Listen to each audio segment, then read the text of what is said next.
श्री शिवाय नमस्तुभ्यम, हर हर महादेव। सावन मास के इस दूसरे पावन दिवस पर अंशु आध्यात्मिक चैनल की कथा श्रृंखला में आप सभी श्रद्धालु श्रोताओं का एक बार फिर से हार्दिक स्वागत है।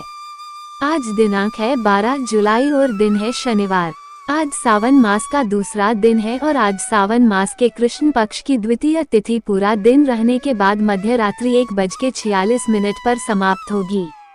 इसके बाद में तृतीया तिथि प्रारंभ हो जाएगी और इसके अलावा आज उत्तराषाढ़ा नक्षत्र और श्रवण नक्षत्र का संयोग भी बन रहा है। उत्तराषाढ़ा सुबह 6:36 तक, बाद में श्रवण नक्षत्र प्रारंभ हो जाएगा। राहु सुबह 9 बजे से 10:30 बजे तक रहेगा। ब्रह्म मुहूर्त सुबह 4:17 से 5:05 तक। सूर्योदय का समय सुबह 5:53 और सूर्यास्त का समय होगा शाम 7:12 पर। चंद्रोदय रात 8:41 पर होगा। आज की कथा से पहले हम सबसे पहले श्रद्धा सहित ध्यान करते हैं भगवान शिव का, जो भोले हैं, सहज हैं और भक्तों पर शीघ्र प्रसन्न हो जाते हैं।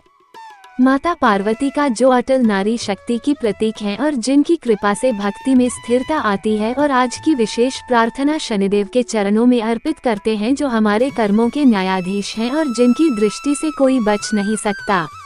हे करुणा सागर शिव शंभु, हे जगदम्बा गौरी माता, हे धर्म के रक्षक शनिदेव, हम सब आपकी शरण में हैं।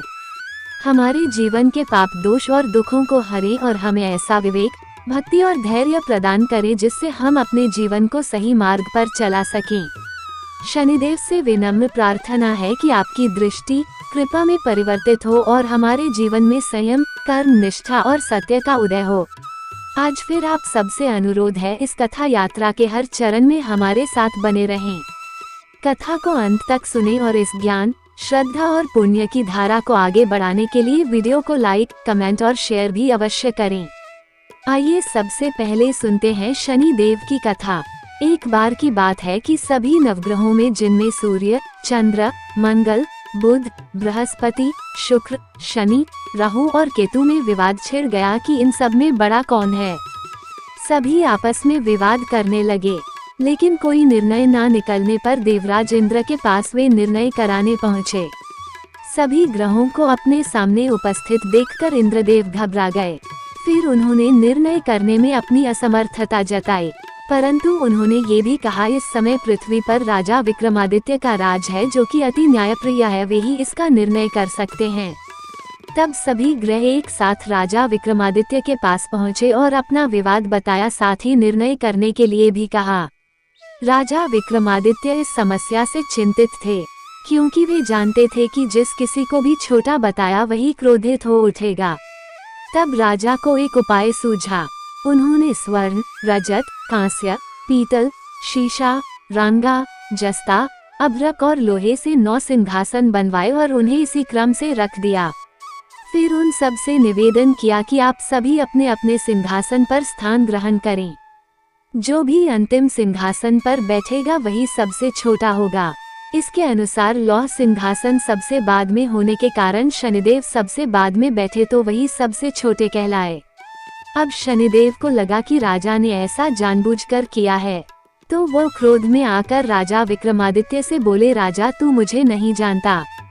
सूर्य एक राशि में 1 महीना, चंद्रमा 2.25 दिन, मंगल 1.5 महीना, बृहस्पति 13 महीने, बुध और शुक्र के महीने विचरण करते हैं। लेकिन मैं 2.5 से 7 साल तक रहता हूँ। बड़े बड़ों का मैंने विनाश किया है। श्री राम की 7.5 आई तो उन्हें वनवास हो गया। रावण की आई तो उसकी लंका को वानरों की सेना से हारना पड़ा। अब तुम सावधान होकर रहना। ऐसा कहकर कोपित हुए शनिदेव जी वहां से चले गए और तब अन्य ग्रह भी खुशी खुशी चले गए। कुछ समय बाद राजा की 7.5 आई। तब शनिदेव घोड़ों के सौदागर बनकर वहां आए। उनके पास कई सारे बढ़िया घोड़े थे। राजा ने ये समाचार सुनकर अपने अश्वपाल को अच्छे घोड़े खरीदने की आज्ञा दी। उसने कई अच्छे घोड़े खरीदे और एक सर्वोत्तम घोड़े को राजा की सवारी करने दे दिया। अब जैसे ही राजा उस घोड़े पर सवार हुए, वह घोड़ा सरपट वन की ओर भागा और घने जंगल में पहुंचकर वह अंतर्ध्य हो गया। अब राजा भूख प्यास से भटकते रहे। तब एक ग्वाले ने उन्हें पानी पिलाया। राजा ने प्रसन्न होकर उसे अपनी अंगूठी दी और वो अंगूठी देकर राजा अपने नगर को चल पड़े। वहाँ उन्होंने अपना नाम उज्जैन निवासी वीका बताया और वहाँ उन्होंने एक सेठ की दुकान में रुककर जलपान किया। कुछ देर रुककर आराम भी किया। भाग्यवश उस सेठ की उस दिन खूब बिक्री हुई। अब सेठ रूप बदले हुए राजा विक्रमादित्य को अपने साथ अपने घर ले गया। वहाँ पर राजा ने खूंटी पर देखा कि एक हार टंगा हुआ है जिससे खूंटी निगल रही है। देखते ही देखते थोड़ी देर में पूरा हार गायब हो गया। तब सेठ ने वापस आने पर देखा कि हार तो गायब है। सेठ ने समझा कि वीका ने ही उसे चुराया है। फिर तो सेठ ने कोतवाल के पास उन्हें पकड़वा दिया। अब उस नगर के राजा ने भी राजा विक्रमादित्य को चोर समझकर उनके हाथ पैर कटवा दिए और नगर के बाहर फेंकवा दिया। वहाँ से एक तेली निकल रहा था जिसे दया आई और उसने वीका को अपनी गाड़ी में बिठाया। वो अपनी जीभ से बैलों को हाँकने लगा। उस समय तक राजा की शनि दशा समाप्त हो गई। वर्षा ऋतु आने पर राजा मल्हार गाने लगे। राजा जिस नगर में थे वहाँ की राजकुमारी मनभावनी को उनका गाना इतना पसंद आया कि उसने मन ही मन प्रण कर लिया कि वह उस राग गाने वाले से ही विवाह करेगी। राजकुमारी ने दासी को राग गाने वाले को ढूंढने भेजा। तब दासी ने बताया कि वह तो एक चौरंगिया अर्थात अपाहिज है, परंतु राजकुमारी नहीं मानी। अगले ही दिन वह भूख प्यास त्याग कर अनशन पर बैठ गई कि विवाह करेगी तो उसी से करेगी। बहुत समझाने पर भी जब राजकुमारी नहीं मानी तो राजा ने उस तेली को बुला भेजा और विवाह की तैयारी करने को कहा। फिर तो उसका विवाह राजकुमारी से हो गया। तब एक दिन सोते हुए स्वप्न में शनिदेव ने राजा को दर्शन देकर कहा कि राजन, देखा तुमने मुझे छोटा बताकर कितना दुख झेला है। तब राजा ने उनसे क्षमा मांगी और प्रार्थना करते हुए कहा, हे शनिदेव, जैसा दुख मुझे दिया है किसी और को मत दीजिएगा। तब शनिदेव मान गए और कहा कि जो मेरी कथा और व्रत करेगा उसे मेरी दशा में कभी कोई दुख नहीं होगा। जो व्यक्ति रोज मेरा ध्यान करेगा और चींटियों को आटा डालेगा उसकी भी सभी मनोकामनाएं पूर्ण होंगी। और ऐसा कहकर शनिदेव ने राजा को हाथ पैर वापस कर दिए। इधर प्रातः काल आँख खुलने पर राजकुमारी ने देखा तो वह बड़ी आश्चर्यचकित हुई। तब वीका अर्थात राजा विक्रमादित्य ने राजकुमारी को बताया कि वो उज्जैन के राजा विक्रमादित्य हैं। जानकर सभी अत्यंत प्रसन्न हुए। सेठ ने जब सुना तो वह राजा के पैरों पर गिरकर क्षमा मांगने लगा। राजा ने कहा कि यह तो शनिदेव का क्रोध था, इसमें किसी का कोई दोष नहीं। सेठ ने फिर भी निवेदन किया कि राजन, मुझे शांति तभी मिलेगी जब आप मेरे घर चलकर भोजन करेंगे। तब सेठ ने अपने घर तरह तरह के व्यंजनों से राजा का सत्कार किया। सभी ने देखा कि जो खूंटी हार निगल गई थी वही अब उसे उगल रही थी।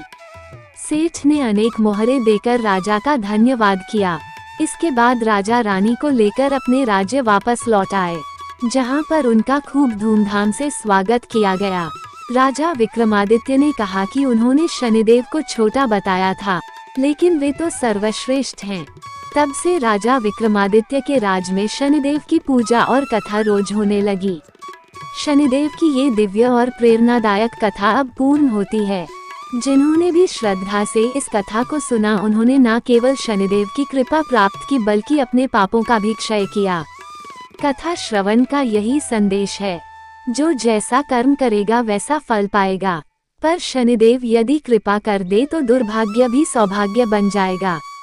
अब आइए हम सब मिलकर शनिदेव से विनम्र प्रार्थना करें। हे कर्मों के न्यायाधीश शनिदेव, हमारे अच्छे बुरे सभी कर्मों को क्षमा कर हमें सही राह दिखाइए।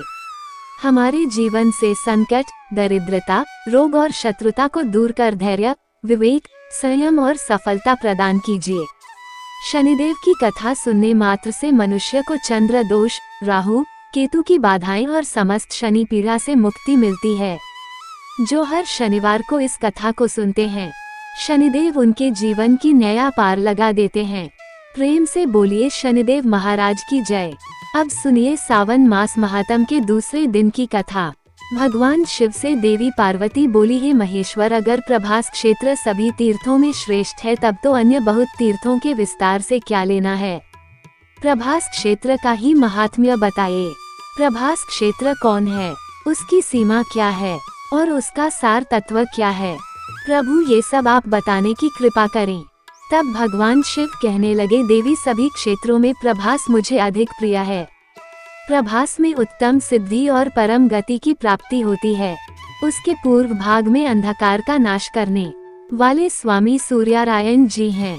पश्चिम में माधव जी का स्थान है, दक्षिण में समुद्र और उत्तर में भवानी है। इस प्रकार की सीमा से युक्त वो क्षेत्र 12 योजन का है। इसी का नाम प्रभास क्षेत्र है, जो सब पापों का नाश करने वाला है। उसके मध्य में 5 योजन विस्तृत पीठिका है, जो न्यांग कुंती से पश्चिम, वज्रनी से पूर्व, माहेश्वरी से दक्षिण और समुद्र से उत्तर में स्थित है। उसकी लंबाई और चौड़ाई मिलाकर 5 योजन का विस्तार है। ये पीठ कहा गया है। अब इसके गर्भगृह का भी वर्णन सुनो। दक्षिण से उत्तर की ओर वह समुद्र से कौरवेश्वरी देवी तक फैला है और पूर्व पश्चिम में गोमुख से अश्वमेधिक तीर्थ तक उसका विस्तार है। ये गर्भगृह मुझे कैलाश से भी अधिक प्रिय है। इस गर्भगृह की सीमा में पृथ्वी पर जितने भी तीर्थ, बावलिया, कूप, तड़ाग, देव मंदिर, सरोवर, सरिताएं, गड्ढे और कुंड हैं, वे सभी परम पवित्र और सब पापों का नाश करने वाले हैं। इनमें जहाँ कहीं भी स्नान करके मनुष्य स्वर्गलोक में प्रतिष्ठित हो जाता है। इस क्षेत्र का प्रथम भाग माहेश्वर कहा गया है, जो कि परम पवित्र है। दूसरा वैष्णव भाग और तीसरा ब्रह्म भाग है। ब्रह्म भाग में 1 करोड़ तीर्थ हैं। वैष्णव भाग में भी 1 कोटि तीर्थ हैं। इन दोनों के मध्य में रुद्र भाग या महेश्वर भाग है। इसमें 1.5 करोड़ तीर्थ हैं। इस प्रकार यह क्षेत्र 3 देवताओं का बताया गया है। ये गोपनीय से भी गोपनीय तथा मुझे विशेष प्रिय है। देवी सब विभागों को मिलाकर इस क्षेत्र में 3.5 करोड़ तीर्थ हैं। इसकी यात्रा भी 3 प्रकार की है। पहली रौद्र यात्रा, दूसरी वैष्णवी यात्रा और तीसरी ब्राह्मी यात्रा कही गई है, जो सब पापों का नाश करने वाली है। ब्रह्म विभाग में इच्छा शक्ति कही गई, वैष्णव भाग में क्रिया शक्ति और तीसरे रुद्र भाग में ज्ञान शक्ति बताई गई है। पापी शट अथवा दूसरों को हानि पहुंचाने वाला मनुष्य ही क्यों ना हो, अगर वह प्रभास क्षेत्र के मध्य भाग में निवास करता है तो सब पापों से मुक्त हो जाता है। हिमवान, गंधमादन, कैलाश, निषद, परम प्रकाशमय, मेरुगिरी, मनोहर, त्रिकुट, महागिरी, मानसोत्तर, रमणी, देवोद्यान, नंदन वन तथा स्वर्गलोक के रमणी तीर्थ और मंदिर, इन सब को छोड़कर प्रभास में ही मेरा मन लगता है। देवी जो एकाग्रचित होकर प्रभास में संयम पूर्वक निवास करता है, वह तीनों समय भोजन करके भी वायु पीकर रहने वाले तपस्वी के समान पुण्य फल का भागी होता है। जो विघ्नों से आक्रांत होकर भी प्रभास तीर्थ का सेवन नहीं छोड़ता, वह जरा और मृत्यु को त्याग देता तथा जन्म के अशाश्वत चक्र से अर्थात जीवन मरण के चक्र से मुक्त हो जाता है। जो मनुष्य प्रभास क्षेत्र में निश्चय पूर्वक निवास करते हैं, उनको एक ही जन्म में मोक्ष प्राप्त हो जाता है। जो उत्तम व्रत का पालन करने वाले ब्राह्मण प्रभास क्षेत्र में स्थित हैं, जो मृत्युंजय मंत्र के साथ शतरुद्र का जप करते हैं, उन्हें 6 महीने के भीतर ज्ञान प्राप्त हो जाता है। नाम का पर्याय बताने वाले विद्वान पुरुष शिव कहते हैं वेद को। शतरुद्र मंत्र शिव स्वरूप वेद का आत्मा है। जो प्रभास क्षेत्र में आकर एड्यम इत्यादि मंत्र से मेरा पूजन करते हैं, वे निसंदेह मुक्त हो जाते हैं। जो मनुष्य वहाँ समंत्र और अमंत्र भाव से रहते हैं, अर्थात मंत्र जपे या ना जपे, केवल वहाँ सदा निवास करते हैं, वे भी जिस गति को पाते हैं वो बड़े बड़े दानों और यज्ञ करने से भी नहीं मिलती।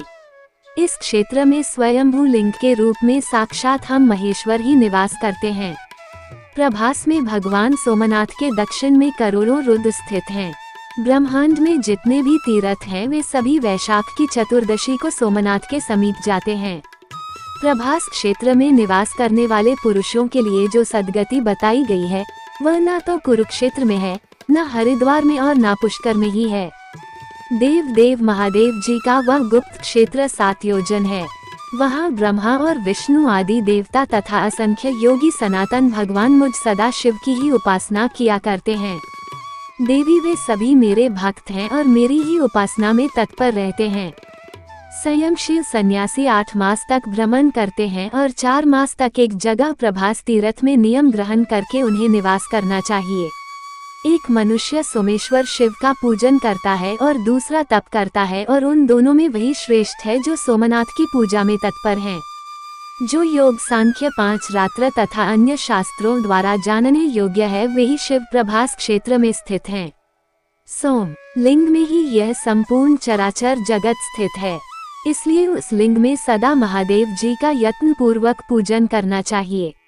मनुष्य मानव बुद्धि के अनुसार जो कुछ भी अशुभ कर्म कर बैठता है वह श्री सोमनाथ जी के पूजन से विलीन हो जाता है। वेदवादी पुरुष जिन्हें कालाग्नि रुद्र कहते हैं वे ही भैरव नाम से प्रभास तीर्थ में स्थित हैं। मैं ही भैरव रूप धारण करके सब पापों का नाश करता हूँ। अग्नि मिले इस मंत्र के द्वारा जिसके प्रभाव का वर्णन हुआ है, वही मैं प्रभास क्षेत्र में अग्नि मील नाम धारण करता हूँ।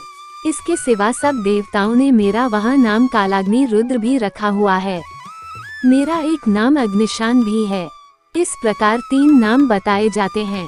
प्रत्येक कल्प में जो मेरे नाम होते हैं उनकी गणना नहीं की जा सकती, क्योंकि कल्प और ब्रह्मा असंख्य हैं। इस प्रकार यह सोमेश्वर देव का रहस्य परम गोपनीय है। देवी आपके प्रति स्नेह होने से और आपकी भक्ति के कारण ही यह सब बातें मैंने तुमसे कही हैं। पुरुष, स्त्री, बालक, वृद्ध, नपुंसक, चांडाल, मुलेच, मूर्ख तथा अन्य जो भी निंदित मनुष्य इस पृथ्वी पर निवास करते हैं वे सब अगर प्रभास तीर्थ में मृत्यु को प्राप्त हो जाते हैं तो मुक्त हो जाते हैं। यहाँ मैंने दक्षिण भाग में विश्वनाथ की और उत्तर में दंडपानी की स्थापना की है। वे दोनों इस क्षेत्र की रक्षा करते हैं। अन्यान्य गणाध्यक्ष भी मेरी आज्ञा के अधीन होकर इस क्षेत्र की रक्षा करते रहते हैं। उनके नाम इस प्रकार हैं। ध्यानपूर्वक सुनो। महारुद्र, चंडीश, घंटाकर्ण, गोमुख, विनायक, महानाद, काक, वक्र, शुभेक्षण, एकाक्ष, ददुबी, चंड, तालजंड, भूमिदंड, दंड, शंकुकर्ण, वैधती, तालदंड, महातेजा, चिपिटाक्ष, हयान, हस्ती, वक्र, शवर, विडाल, वदन, सिंहमुख, व्याघमुख तथा वीर, वीरभद्र, यह सब श्री गणेश जी को आगे रखकर देवदेव शिव तथा इस क्षेत्र की रक्षा किया करते हैं। प्रभास क्षेत्र में कुल 1 अरब 11 करोड़ 13 लाख गण निवास करते हैं। वे सभी प्रभास क्षेत्र की रक्षा में तत्पर रहते हैं। अट्टाहस नामक गणाध्यक्ष जो 100 करोड़ गणों के साथ पूर्व द्वार में रहकर इस क्षेत्र की रक्षा करते हैं। घंटाकर्ण नामक गण अन्य 18 करोड़ गणों के साथ दक्षिण द्वार पर रहते हैं। विश्वर नामक गण पश्चिम द्वार के रक्षक हैं तथा दंडपानी देवदेव सोमेश्वर के उत्तर द्वार पर रहा करते हैं। ईशान कोण में भीषणस्य, अग्निक कोण में छागव, नैऋत्य कोण में चंड तथा वायव्य कोण में भैरवानंद रक्षा करते हैं।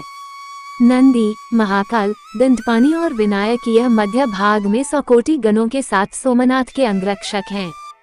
इस प्रकार असंख्य गणाध्यक्ष उस क्षेत्र की रक्षा में तत्पर रहा करते हैं। देवी कलयुग के पातकों से जिनका मन दूषित है उनके लिए मेरा वह स्थान अगम्य है।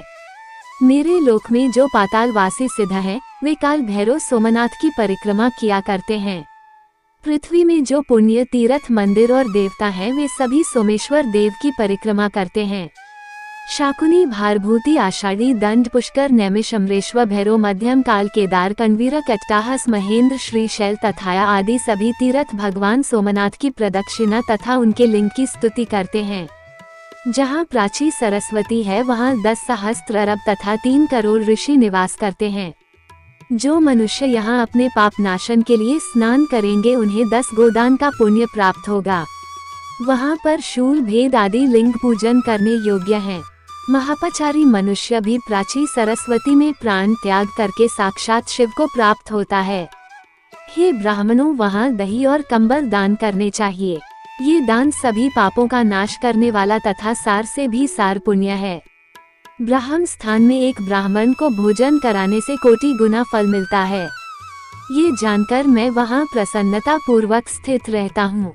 कलयुग में वहाँ सभी तीर्थ अदृश्य होकर रहते हैं। मनोहर प्रभास क्षेत्र में जहाँ सोमनाथ जी स्थित हैं, वहाँ मेरे 2 गण उद्भ्रम और संभ्रम रहते हैं। वे वहाँ रहने वाले दुष्ट लोगों के मन में भ्रम और विभ्रम उत्पन्न कर देते हैं। इस प्रकार वे दुष्ट चित्त वाले प्राणियों से उस क्षेत्र की रक्षा भी करते हैं।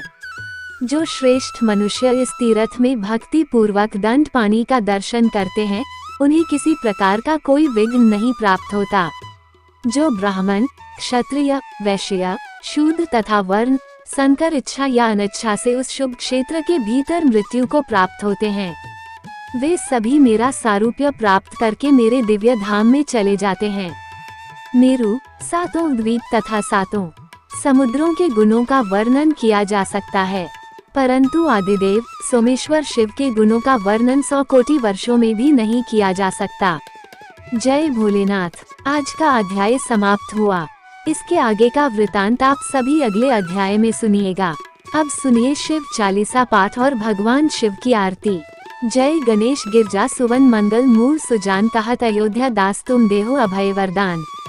जय गिरजापति दीन दयाला सदा करत संतन प्रतिपाला भाल चंद्रमा सोहत नीके कानन कुंडल नाग फनी के अंत गौर सिर गंग बहाए मुंड माल तन क्षार लगाए वस्त्र खाल बाघंबर सोहे छवि को देख नागमन मोहे मैना मातु की हवे दुलारी बाम अंग सोहत छवि न्यारी कर त्रिशूल सोहत छवि भारी करत सदा शत्रु क्षयकारी नंदी गणेश सोहेत कैसे सागर मध्य कमल है जैसे कार्तिक श्याम और गनुराव या छवि को कै जात ना काव देवन जब ही जाए पुकारा तभी दुख प्रभु आप निवारा किया उपद्रव ततारक भारी देवन सब मिली तुम ही जुहारी तुरत षडानन आप पठायो लव निमेश महामारी गिरायो आप जलंधर असुर संहारा सुयश तुम्हार विदित संसारा त्रिपुरा सुर सन युद्ध मचाई सब कृपा कर लीन बचाई किया तभी भागीरथ भारी पूरब प्रतिज्ञाता सुपुरारी दानिन मह तुम समको ना सेवक स्तुति करत सदा ही वेद नाम महिमा तब गाय कथ अनादि भेद नहीं पाई प्रकृति उदध ही मंथन में ज्वाला जरत सुरासुर भय विहाला की नहीं दया तह कर सहाय नीलकंठ तब नाम कहाय पूजन रामचंद्र जब कीन्हा जीत के लंक विभीषण दीना सहस कमल में हो रहे धारी कीन परीक्षा तभी पुरारी एक कमल प्रभु राखे जोई कमल नयन पूजन चा सोई कठिन भक्ति देखी प्रभु शंकर भय प्रसन्न दिए इच्छित वर जय जय जय अनंत अविनाशी करत कृपा सबके के घटवासी दुष्ट सकल नित मोही सतावे भ्रमत रहो मोही चैन न आवे त्राही त्राही में नाथ पुकारो यही अवसर मोहियान उबारो ले त्रिशूल शत्रुन को मारो संकट से मोहियान उबारो मात पिता भ्राता सब होई संकट में पूछत नहीं कोई स्वामी एक है आज तुम्हारी आय हरहु मम संकट भारी धन निर्धन को देत सदा ही जो कोई जांचे सो फल पाही स्तुति के विधि करे तुम्हारी क्षमहु नाथ अब चूक हमारी शम शंकर हो संकट के नाशन मंगल कारण विघ्न विनाशन योगी यति मुनि ध्यान लगावे शार्द नारद शीश नवावे नमो नमो जय नमः शिवाय सुर ब्रह्मादिक पार ना पाए जो ये पाठ करे मन लाइता पर होत है शंभु सहाय रिनिया जो कोई हो अधिकारी पाठ करे सो पावनहारी पुत्रहीन कर इच्छा जोई निश्चय शिव प्रसाद ते होई पंडित त्रयोदशी को लावे ध्यान पूर्वक होम करावे त्रयोदशी व्रत करे हमेशा ताके तन नहीं रहे कलेशा धूप दीप नैवेद्य चढ़ावे शंकर सम्मुख पाठ सुनावे जन्म जन्म के पाप नसावे अंतधाम शिवपुर में पावे कहे अयोध्या दास आस तुम्हारी जानी सकल दुख हर हो हमारी नितनेम कर प्रातः ही पाठ करो 40 तुम मेरी मनोकामना पूर्ण करो जगदीश मगसर छठी है मंत्र ऋतु संवत 64 जान स्तुति 40 शिव ही पूर्ण कीन कल्याण ओम जय शिव ओमकारा स्वामी जय शिव ओमकारा ब्रह्मा विष्णु सदाशिव ब्रह्मा विष्णु सदाशिव अर्धांगी की धारा ओम जय शिव ओमकारा एकान चतुरानन पंचानन राजे स्वामी पंचानन राजे हसासन गरुड़ासन वृषवाहन साजे ओम जय शिव ओमकारा दो भुज चारु चतुर्भुज दसभुज अति अति सोहे स्वामी दसभुज अति सोहे त्रिगुण रूप निरखता त्रिभुवन जन मोहे ओम जय शिव ओमकारा अक्षमाला वनमाला मुंडमाला धारी स्वामी मुंडमाला धारी चंदन मृग मद सोहे भाले शशधारी ओम जय शिव ओमकारा श्वेतांबर पीतांबर बाघांबर अंगे स्वामी बाघांबर अंगे संकादिक गरुड़ादिक भूतादिक सगे ओम जय शिव ओमकारा करके मध्य कमंडल चक्र त्रिशूल धारी स्वामी चक्र वक्र त्रिशूल धारी सुखकारी दुखारी जग पालनकारी ओम जय शिव ओमकारा ब्रह्मा विष्णु सदाशिव जानत अविव का स्वामी जानत अविव का प्रणवाक्षर में शोभित ये तीनों एका ओम जय शिव ओमकारा त्रिगुण स्वामी जी की आरती जो कोई नर गावे स्वामी जो कोई नर गावे कहत शिवन स्वामी रटत भूलान स्वामी सुख संपत्ति पावे ओम जय शिव ओमकारा ओम जय शिव ओमकारा स्वामी जय शिव शिव ओमकारा ब्रह्मा विष्णु सदाशिव अर्धांगी धारा ओम जय शिव ओमकारा संगीत।